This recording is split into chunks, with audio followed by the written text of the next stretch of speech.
ever go into the grocery store? I almost said grocery store. Hey guys, welcome back to my channel. In this week's video, I want to talk to you guys about the 6 most simple mistakes that people make when they're going to buy a concealed carry gun. And note that this video is not just for people that are buying their first ever concealed carry gun. This is for pretty much just about anyone that's going in to buy a gun specifically for concealed carry. The first simple mistake that I think a lot of people make is they go into the gun store with absolutely zero plan at all. And I understand that this can be kind of fun to go into the gun store and just kind of browse, and maybe you wind up leaving with a gun. But this video is specifically about buying a concealed carry gun. You're going into the store to buy a gun for a really, really specific purpose, and you're still going in without a plan. So that would be one of the first things that I would recommend people skip doing, is going in without a plan. You want to have an idea of what size you want to be carrying, what caliber you want to be carrying, what platform you want to be carrying, potentially how you're going to be carrying it. And also you want to do some research about what a reliable gun is before you even go into the gun store. The next simple mistake is kind of related to the last one, in that you're going into the gun store with a plan, but you're going into the gun store with the plan to solely select a gun based off of how it feels in your hand.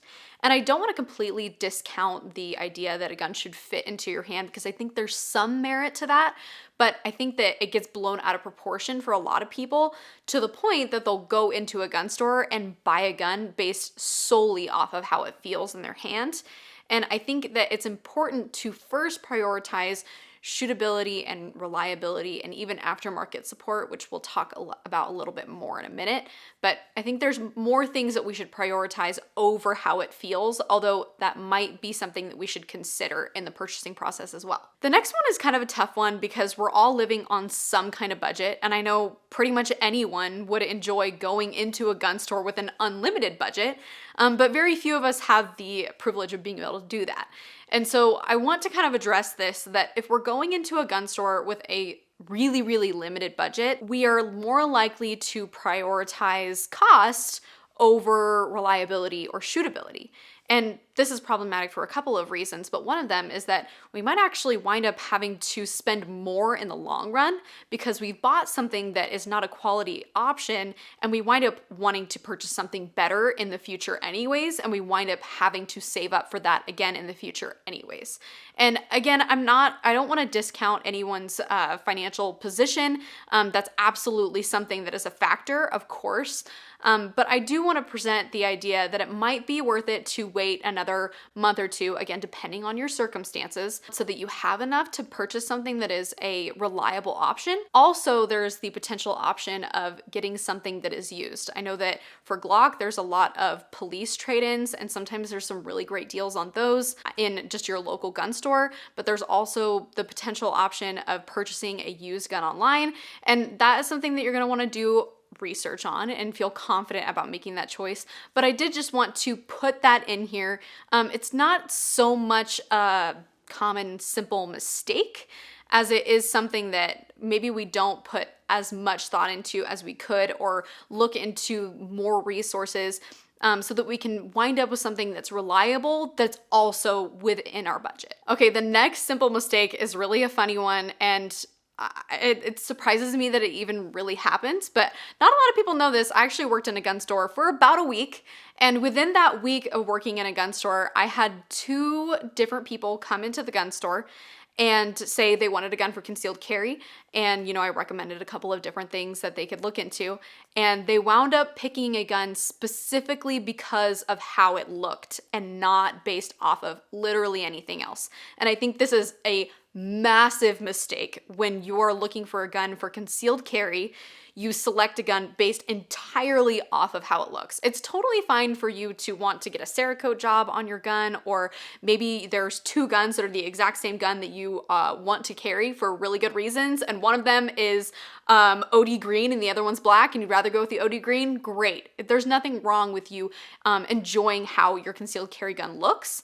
But I think it's a huge mistake to prioritize looks over all of the other really important things that we're looking for in a life-saving tool. The next one is another tough one because I think it requires you to do a pretty notable amount of research on your end before you ever go into the gun store. And I think a lot of people want to rush right into going to the gun store and buying the gun because it's the most fun part. And who wants to do the research ahead of time? I know I would much rather just go straight into the gun store and buy the gun. But you will wind up with a better result, especially long term, if you do the research ahead of time. And this simple mistake is that a lot of people don't consider aftermarket holster support for the gun they're selecting before they ever purchase the gun. And the reason that this is such a problem specifically with concealed carry guns is because there are holster companies out there that are making a much higher quality product, a much more purpose designed product than others. But those holster companies that are making a quality holster don't necessarily support a wide variety of guns. And so the research I'm encouraging you to do ahead of time is to essentially look into holster companies and start working on understanding what makes up a purpose-built quality holster for concealed carry.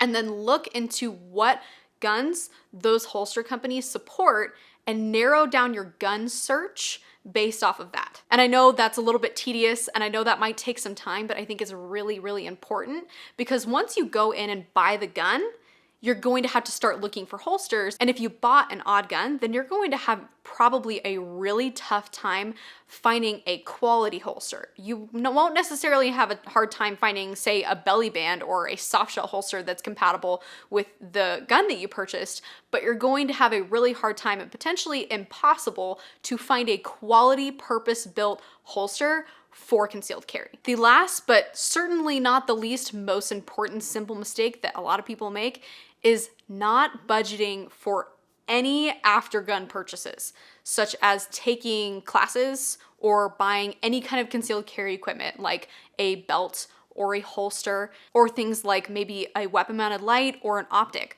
All of those things cost money and sometimes added up, those things might cost more than what your gun actually cost, especially if you're going to prioritize taking some really quality shooting classes and contextual classes, which I would highly encourage you to do regardless of whether or not you have been shooting guns your entire life or you've just stepped into it, or maybe you've taken classes before. I think it's really, really, really important to prioritize taking classes after you've purchased your gun for concealed carry, or potentially taking classes before you purchase your gun for concealed carry. That could even influence your purchasing process. So if I could kind of sum up all of those simple mistakes and leave you with some advice to take when you're considering buying a new concealed carry gun, I would highly encourage you to prioritize purchasing a gun that is reliable and shootable, that has a notable amount of aftermarket support, and to prioritize budgeting for after gun purchases, including taking classes. Thanks for watching today's video, and I'll see you guys in my next one.